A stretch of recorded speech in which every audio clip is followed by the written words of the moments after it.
আসসালামু আলাইকুম। আমি মাহমুদা ইয়াসমিন, শুদ্ধ কথার ১৯তম আবর্তনের একজন শিক্ষার্থী।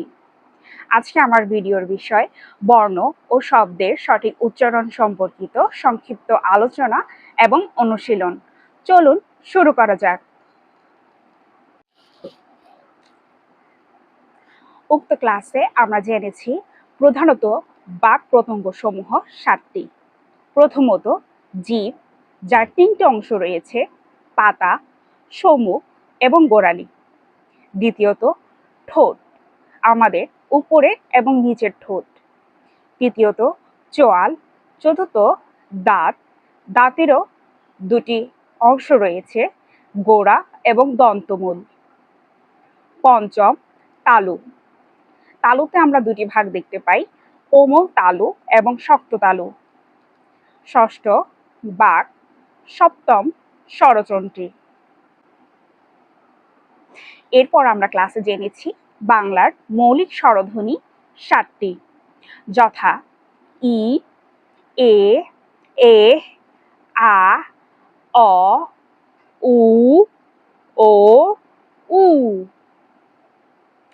এখানে ই থেকে শুরু হবে এবং আস্তে আস্তে মুখ প্রসারিত হবে এবং এই স্বরধ্বনিগুলো কোথাও উচ্চারণের সময় মুখে বাধাপ্রাপ্ত হবে না। এরপর আমরা জেনেছি বাংলার স্বরবর্ণের সঠিক উচ্চারণ। আমরা ছোট থেকে শিখে এসেছি স্বরে অ, স্বরে আ, হর্ষ ই, দীর্ঘ ই।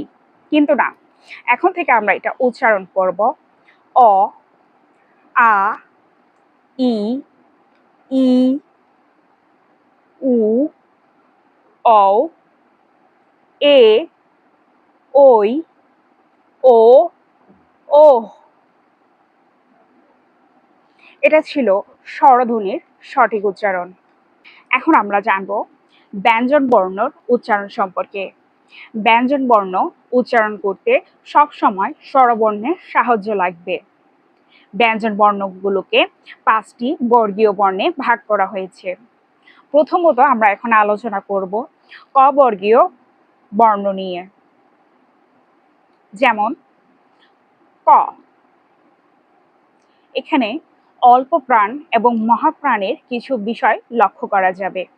অল্প প্রাণ হচ্ছে যেখানে বাতাস কম বের হয়, চাপ কম, এবং মহাপ্রাণ হচ্ছে যেখানে জোর দিতে হয় এবং বাতাস তুলনামূলকভাবে বেশি বের হবে, এবং এটির উচ্চারণের স্থান হবে কণ্ঠ। চলুন আবারও শুরু করি। ক, খ, গ, ঘ, ম। এখানে জিভের আগা কোমল তালুতে হবে ক থেকে ঘ উচ্চারণ অবধি, এবং উ উচ্চারণ হবে নাকশিক্য, অর্থাৎ নাকে বাজবে। যেমন ম। ব্যাং, একটু নাকে থেকে শব্দটি আসবে। পরবর্তী বর্গটি হচ্ছে চ বর্গীয় শব্দ। চ বর্গীয় বর্ণের উচ্চারণের স্থান হবে তালু। যেমন চ, ছ, জ বা বর্গীয় জ, ঝ, ইয়।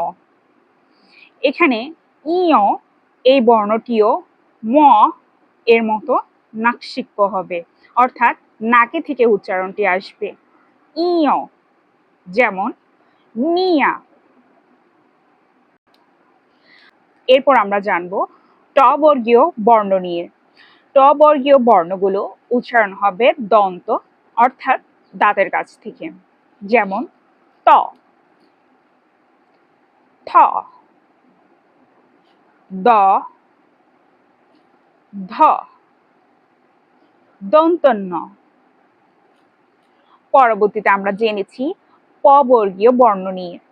প বর্গীয় বর্ণের উচ্চারণের স্থান ওষ্ঠ, অর্থাৎ আমাদের ঠোঁট। প, ফ, ব, ভ, ম। এই ছিল আমাদের 5টি বর্গীয় বর্ণ। এবার আমরা জানবো বাকি যে বর্ণগুলো আছে তাদের সম্পর্কে।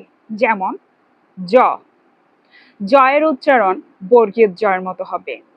র বা বসন্য র হিসেবে আমরা যাকে চিনি, এটি উচ্চারণের সময় কিছুটা কম্পন হবে। র, রং, রঙিন। তারপর আমরা জানবো ল সম্পর্কে। ল এর উচ্চারণ হবে ল। এখানে জিভের আগা এবং দন্তমূলের স্পর্শ বা ব্যবহার রয়েছে। আবারও বলছি, ল, ল। তালুবর্ষ, মূর্ধন্য ষ, যাকে আমরা ছোটবেলা থেকে প্যাট কাটা মূর্ধন্য ষ হিসেবে চিনি, এর সঠিক উচ্চারণ মূর্ধন্য ষ, মূর্ধন্য ষ।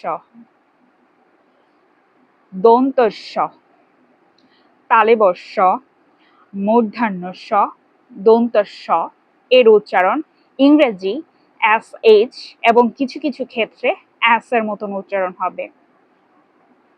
হ, হ এর ক্ষেত্রে কিছুটা জোর হবে। আবারও বলছি, হ, হ। এরপর আমরা জানবো ডয়সিন র নিয়ে। এখানে জিভ ভাঁজ হবে এবং মূর্ধার দিকে যাবে। ডয়সিন র, ডয় শিন র,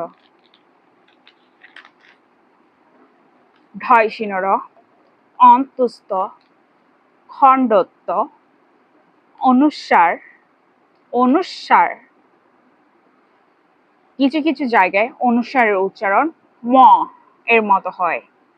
বিসর্গ এবং সর্বশেষ চন্দ্রবিন্দু। চন্দ্রবিন্দুর উচ্চারণ সবসময় নাকশিক্য হবে এবং এখানে খণ্ডত্ব, অনুস্বার, বিসর্গ এবং চন্দ্রবিন্দু পরাশ্রী, অর্থাৎ এরা একা উচ্চারণ হতে পারে না, এদের উচ্চারণ হতে অন্য বর্ণের সাহায্য লাগে। চলুন এবার আমরা সঠিক উচ্চারণ দিয়ে একটি বাক্য বলার চেষ্টা করি। আমি বৃষ্টিতে ভিজতে ভিজতে তোমাকে খুঁজতে খুঁজতে বুঝতে পারলাম তুমি এসেছো। আবার বলি, আমি বৃষ্টিতে ভিজতে ভিজতে তোমাকে খুঁজতে খুঁজতে বুঝতে পারলাম তুমি এসেছো। পরবর্তীতে আমরা ক্লাসে জেনেছি প এর কিছু ব্যবহার সম্পর্কে। প এর উচ্চারণ বাংলা এবং বিদেশি শব্দে কিছুটা ভিন্নতর হয়।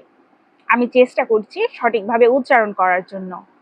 যেমন ফলাফল, ফাঁকি, ফাঁপানো, ফিস ফিস, ফাটাফাটি, ফোন, ফরমান, ফরমাইশ, পৌরিয়াত, পৌরিয়াত,